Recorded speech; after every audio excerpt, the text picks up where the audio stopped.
Hi guys, my name is Priyanshu Jain and you are watching Encyclo Hub. In this video, we are discussing question number 4b.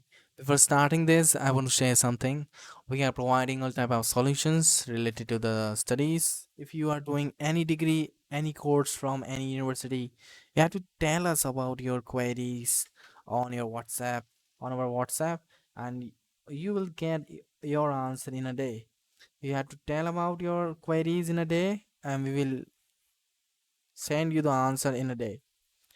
Now, the question number 4b is here. The write down the angular momentum states J m J for J equal to m upon 2 and the eigenvalue of J2 and Jz for each of these states and obtain the angular momentum matrix Jy for each of these states.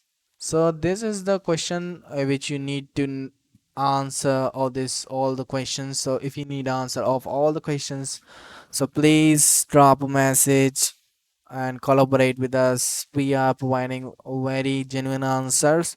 And thank you so much for watching. And you can note down our number for future purposes also.